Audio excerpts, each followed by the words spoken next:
One of the most exciting things that happened for us was that we had a very strong enrollment, which is obviously always good. We've been growing for a number of years, and for a few years we were growing pretty rapidly. We've always been able to keep up with that growth, but last year we continued to grow, but we just didn't grow quite as much. And of course, some years you'll have more graduate students, and some years you'll have less adult students, but overall our enrollment was very strong last year, and we just found out this summer, based on the new statistics that came out from the South Carolina Independent Colleges and Universities organization, that Anderson actually had the highest enrollment of any of the private universities in the state, colleges and universities. And we still have the largest number of merit scholarship recipients. Most of our merit scholarship recipients are Palmetto Fellows, Life and Hope recipients, but the importance of that is that we have a lot of students who are getting merit scholarships, and they're coming to Anderson in great numbers. How many students do you have? We had last year roughly 3,500 students.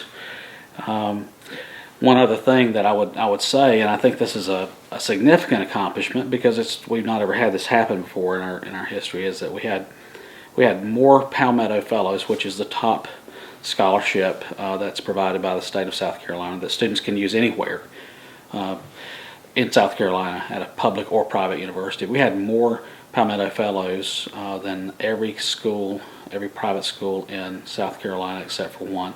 We have, for the first time, we have more than more than Furman, and we had only about 8 less than Wofford last year. So that was significant in terms of an accomplishment that we've been building toward for some years. Explain to people who don't understand academia why that's important to get those kind of students into your school.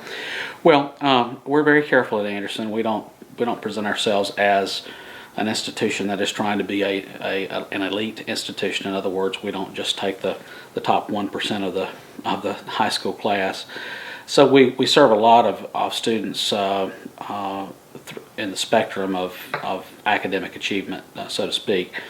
But what's so significant about the larger number of Palmetto Fellows coming to Anderson is that we're attracting a very good share of students in the state who do come from the top 6% of their class. They also have to have, I think, a 3.5 GPA and a 1200 SAT. Or if they don't have in combination those three things, they can also have just a single score of 1400 on the SAT to get in.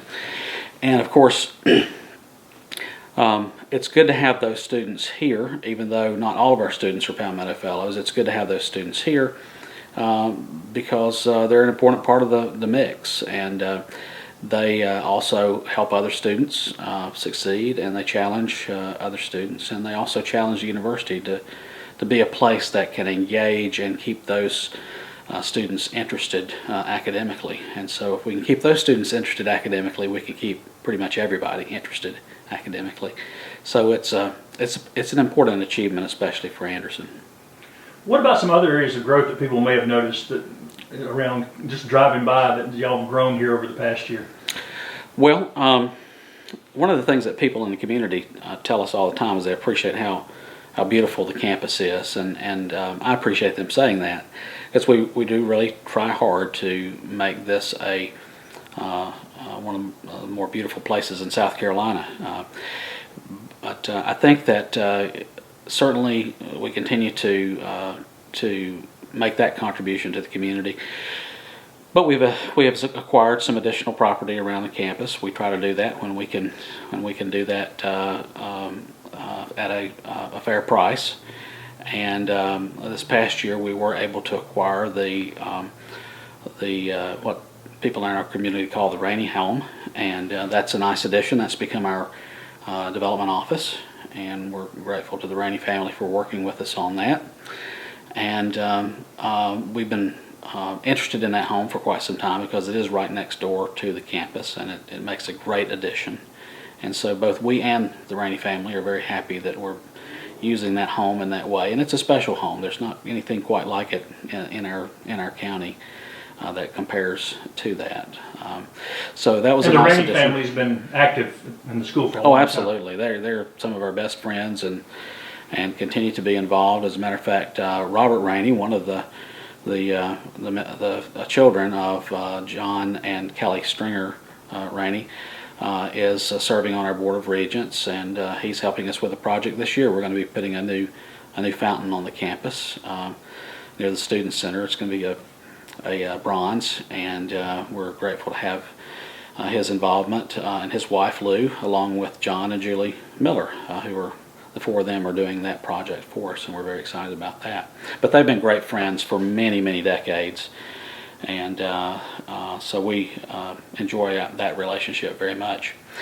I would say one of the things that people here in Anderson may not see, but is a huge accomplishment for us, is that we started our Doctor of Physical Therapy program last year. We do offer several professional doctoral programs, and this is one that is highly competitive. We have about the ability to recruit about 28 students per year, and they come from both Anderson University as well as other universities. That program is located at the University Center in Greenville. We have a wonderful relationship and a presence in Greenville. They're at the University Center, and so we have our physical therapy faculty dedicated to that campus, and so the students come here for some of their courses, primarily anatomy and human dissection courses, and then they take the balance of the courses in Greenville where our PT labs are located. So that's very important. As we develop that program over the next 3 years, we'll have probably a total of up to 84 students in that program. That's a really growth field too. I mean, that area is demanding more and more professionals. Yes, there are a number of indicators that would suggest that we're going to need more and more physical therapists, and we saw that as an opportunity that we could step in and fill that need, and so we've done that. And it's not the easiest kind of program to build. It's anything that you're trying to develop in terms of a medical area is fairly rigorous, and you have to go through a lot of hoops in terms of accreditation and that type of thing. But we've been very blessed and fortunate to hire some outstanding faculty in that area, and Dr. Marty Hinman is our director of that program, and she has a wealth of experience and felt particularly called to come to Anderson to start this program. So we're very grateful to her for providing the leadership that got us fully approved to start that program this year. So that's one thing. We have continued to develop our athletic campus this past year. One of the things that is happening right now, as a matter of fact, is the soccer field is being prepared to get a layer of turf in a few days, and we will also begin playing lacrosse on that field next fall. We've hired a lacrosse coach, and we wanted to add that sport, and that will diversify our student body by bringing in some students from outside of South Carolina, but particularly the Northeast. So we're excited about that. You mentioned medical thing. The nursing program scores were high this year, and yes, I don't have the exact scores, but I believe that we were in the top 2 or 3 nursing schools in the state in terms of the passage rates for the nursing exams, and we're always very pleased when that happens. We've been very pleased with the success of that program and the impact of that program really on the community. We always hear positive responses from patients and healthcare providers about our nursing graduates. They're really outstanding and making us very proud.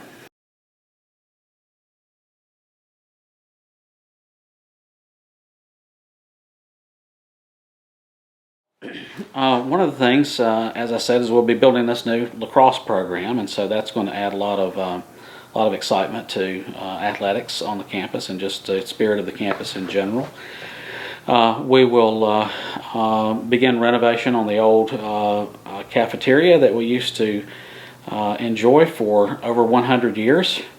As most people in the community realize, we have a new student center, and the students are enjoying that very much, and so we moved our dining hall there. But we have some wonderful space in the first building on campus, the Merit building that we're actually in right now.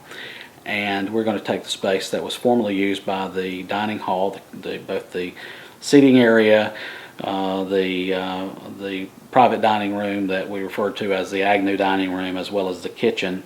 And we're going to be adding a rear facade to that building. We'll actually take off the kitchen part of it and be redesigning that so that the back of the building will, over the next few months, be transformed into looking like it's just another front of the building, but it will be actually what we used to refer to as the back of Merit.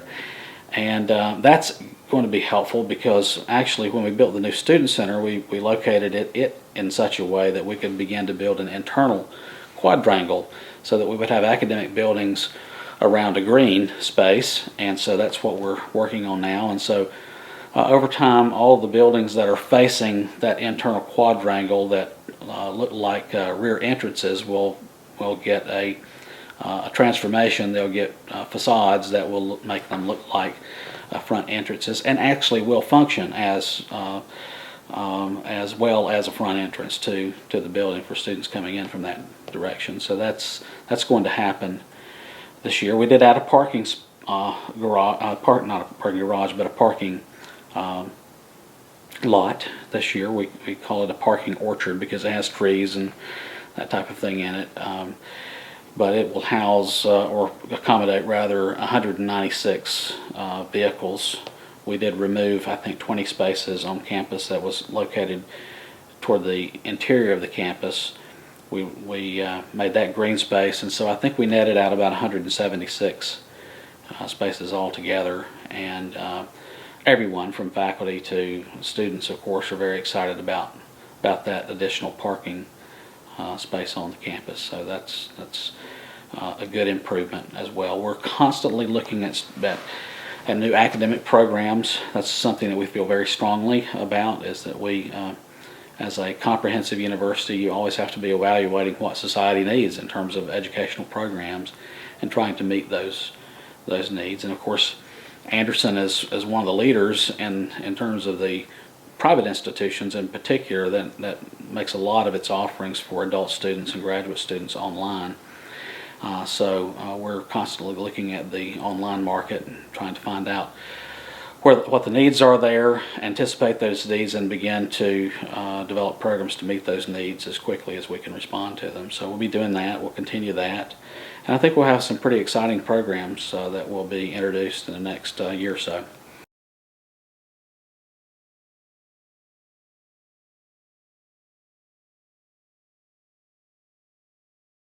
For people who don't know, what sports teams does Anderson University have right now? And Sure. You mentioned lacrosse is coming. Well, we have most of the typical sports that you would find on a college campus. We're NCAA Division II, and the heart of NCAA Division II is looking at the student athlete as a student first, and really helping them to build their athletic experience around not only just their success athletically in college, but their success academically, so that when they leave Anderson, they graduate, then whatever they have studied in their discipline, they can be employed in that area when they leave the institution. But it's a well-rounded approach. We don't focus on trying to use our students as just athletes that perform and entertain us, but as members of our community who are engaged in athletic competition that everyone enjoys, but at the same time being very serious about helping them to develop their disciplinary content and their abilities and skills, so that when they leave, that they can then move on to leadership positions in whatever discipline that they study. But to get back to your question about the various sports, we have basketball, men's and women's basketball, men's and women's golf. We have track and field, have cross country, and both men and women participate on those teams. Have women's volleyball. We have tennis. I think, did I mention tennis earlier? Men's and women's tennis. We have baseball, and we have softball for women. We did have wrestling, and made a strategic decision to eliminate that program. It doesn't mean that we'll eliminate it forever. It may be back at some point, but right now we felt that that was the best decision that we could make for both the university and for the student athletes involved in that program. But we're considering some other athletic programs here. One of the things that has surfaced here recently has been the idea of a men's volleyball team and the idea of cyber sports. You know, we haven't ruled some of those things out as well. And of course, the perennial question is, are you ever going to have football? And I was going to ask you that. Yeah. And I think the best answer to that question is that we don't have plans to not have football. But for us, we want to start, if we ever do start football here, we want to start it from a position of strength, and we believe we're in a position of strength right now, but we want to make sure we're in a position of strength because it is an expensive program. It's very expensive, isn't it? And it is, and it is. There are some controversies with football these days, so we want to make sure that if we ever do that, that we study it well and make sure that we are able to start it and it be successful and it not be a financial drain on the institution. As a matter of fact, when I first came to Anderson almost 17 years ago, one of the first visits I had was from a small group of people in the community who really wanted to see if they could convince the new president to start football right away. And I told them, I said, you know, we appreciate your interest and all that. And I said, if you have a check for about $5 million ready to give us, then we'd have to seriously consider starting football. But until we have that, it's not something we would consider. But if the timing is and the circumstances are ever right, and we have that kind of interest in that sport, we may even take a look at that. But it's not something that we have said that we would or wouldn't do.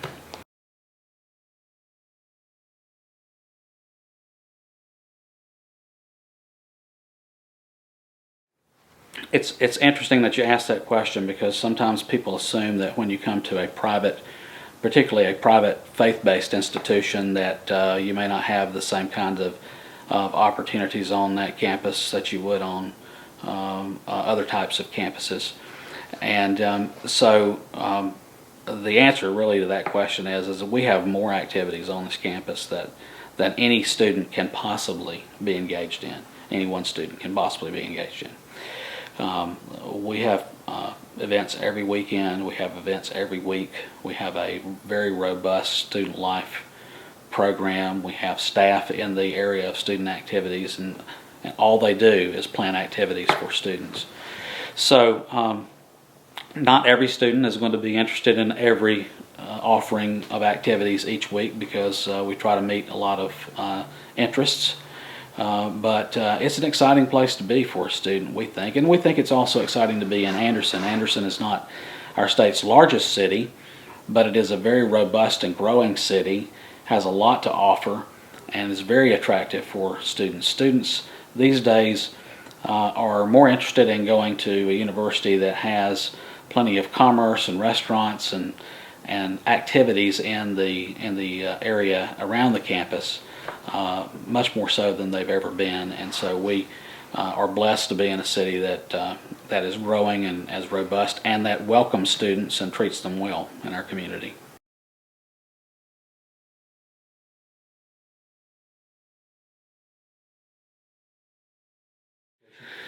Yeah, we still have the traditional weekly campus worship program. Some colleges used to call it chapel. We don't call it chapel. We call it campus worship.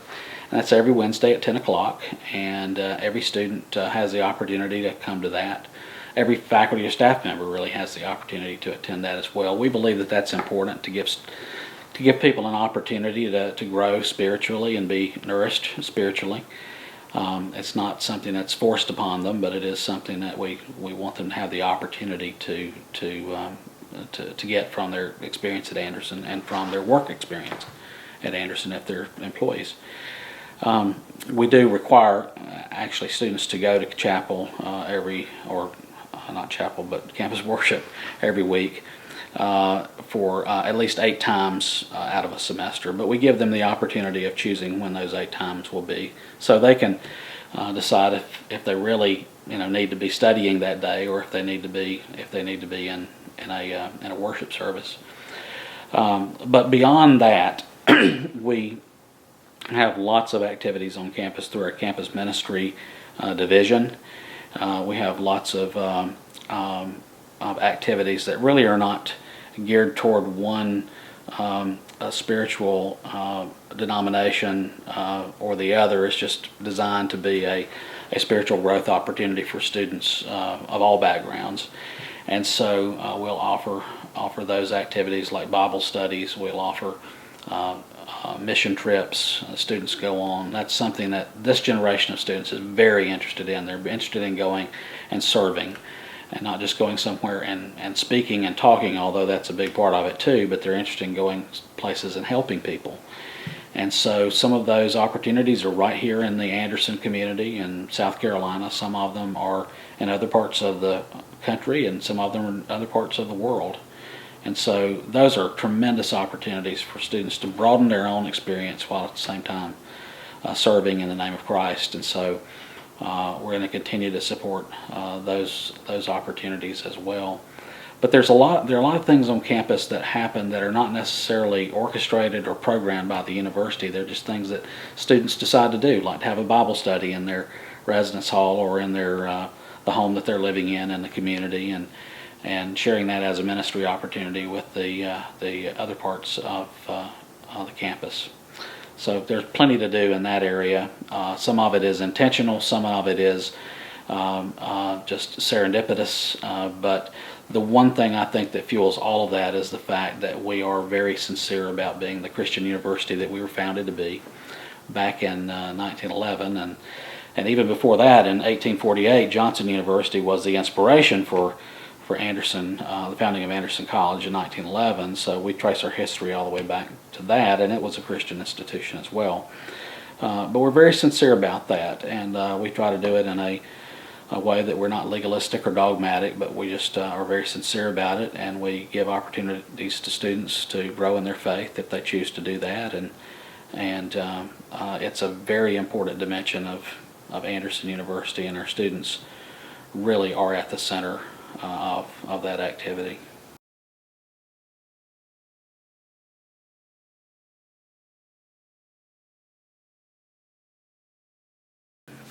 I think when you live in a community as a citizen, you overall you realize the things that you like to do in that community and the things that draw you to that community, and oftentimes it's a combination of many different things. It could be that that we have good health care. It could be that we've got great recreational opportunities. It also could be that we've got great cultural and artistic opportunities.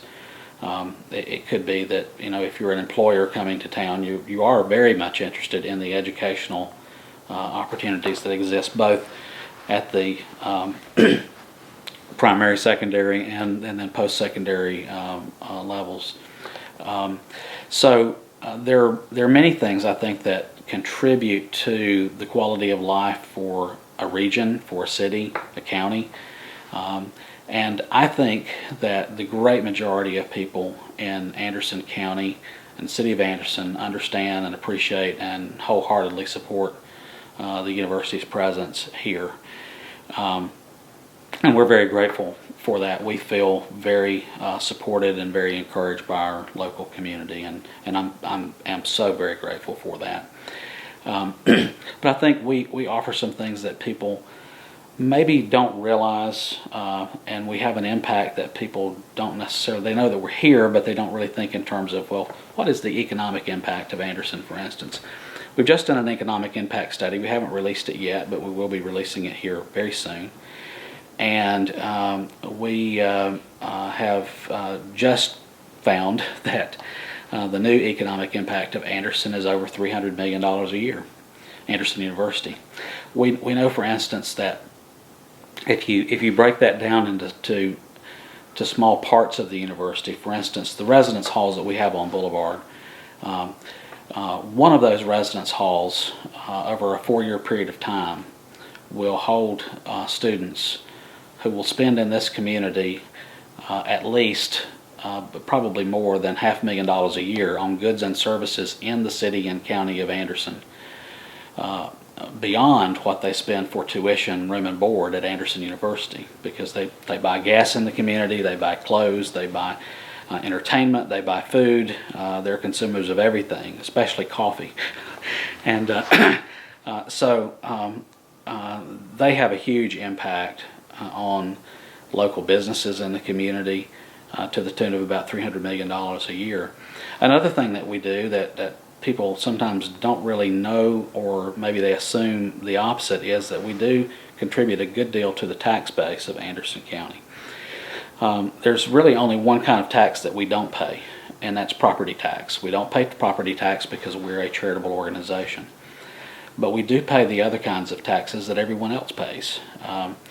We pay income taxes to the state, and we pay income taxes to the federal government. Those taxes come back to us and have an impact on our community. We pay local sales tax and state sales tax on things that we buy. South Carolina is one of the states that does not exempt charitable organizations from sales tax, and we wish that perhaps that were not the case, but at the same time that is the law, and so we certainly pay taxes on that. We either pay sales tax or use tax, one or the other. We provide, I think we provide now over 700 jobs to the county, and not all of those are full-time. Some of them are part-time, but we have the highest employment that we've ever had. Even during the recession, we didn't go backwards; we went forwards. We added jobs. We didn't take any jobs away during that time. So those are some of the things. Beyond that, we certainly contribute, I think, to the community by bringing some very educated people to live and work in our community. Our faculty members, most of whom have terminal degrees, I think contribute to the intellectual vibrancy of our community and the intellectual capital in our community. They serve as a resource for local businesses and charitable organizations, and they're also active in our churches and then active in our community organizations and civic organizations, as well as just being good neighbors. And they have children and send them to school, and they're big consumers in our county. But they're also we also offer some things here that the community consumes, like the fine arts. We do offer a lot of wonderful arts programs. We have the South Carolina School of the Arts here at AU, and it's a very selective music program that is actually not just music, but music and theater, ceramics, graphic design, and some other disciplines that bring a lot of talented, very talented students here to the community. And those students not only perform on the AU campus, but they perform at Greenville Theater. They perform in some of the independent theaters here in town and around the region. We have a lot of musicians who go to school here who play for private parties and things like that. So we offer just, I think, an element to the community that's just an attractive asset when we're bringing in new businesses. Businesses, particularly those who are hiring people and bringing in people from outside the area, are going to want to oftentimes relocate to an area that does have colleges and universities in the area. And we have a number here in our region, and they're all wonderful institutions and serve great purposes.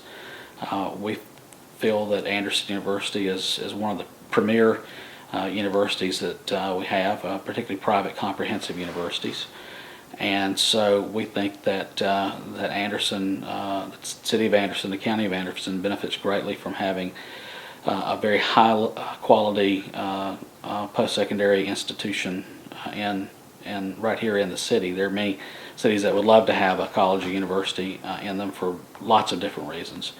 But we feel like we give a lot back to the community. At the same time, we feel like the community gives us a lot, and it's a great relationship that we have. But it's a two-way relationship. It's not one side. We're going to continue to